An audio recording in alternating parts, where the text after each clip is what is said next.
Tonight on WDBJ7, Franklin County is open for business, but one resident is concerned about a new industrial park slated for construction outside his front door. Plus, a Virginia University is stepping up security after 2 shootings on campus.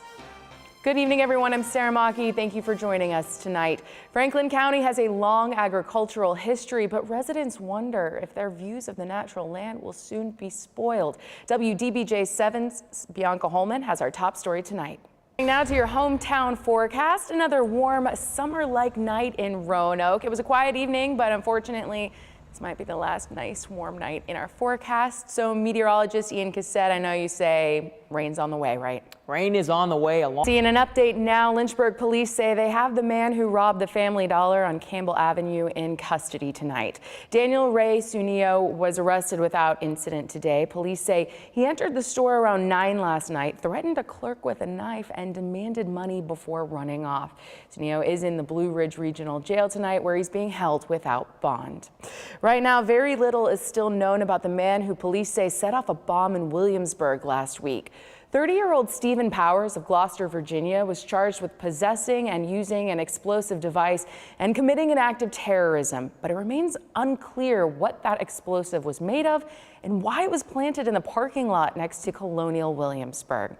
Court records show that Powers had a traffic violation in 2011 and a bankruptcy filing in 2014. Virginia State University will hire more police officers after 2 recent shootings on campus. The university says they also plan to increase lighting around the Petersburg campus, and they want to install more security cameras. 2 people were injured in the 2 separate shootings. One of the victims was a VSU student. Police are still investigating, but so far they haven't made any arrests. Continuing coverage now, the White House is still getting questions about condolence calls to families of fallen soldiers, and the president is taking his frustration to Twitter. CBS's Roxana Sabiri is in New York with that story.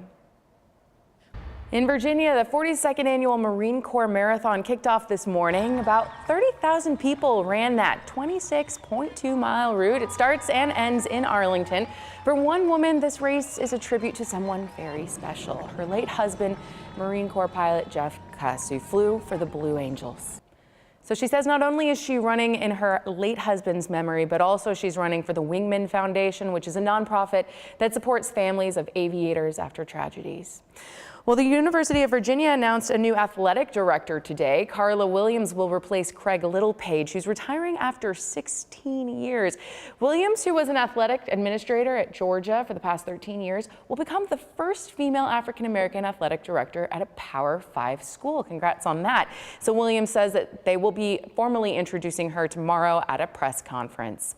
Today, the JMU family honored the late Dr. Ron Carrier in a memorial service. The university's 4th president served for nearly 3 decades. During Dr. Carrier's tenure, JMU underwent substantial growth. His family says it was only right to have the memorial at a place where he had such a vision. President Jonathan Alger spoke at the memorial, saying Dr. Carrier's legacy will always be alive at JMU. A little girl in the Valley is making a big impact. She's raising thousands of dollars for cancer research.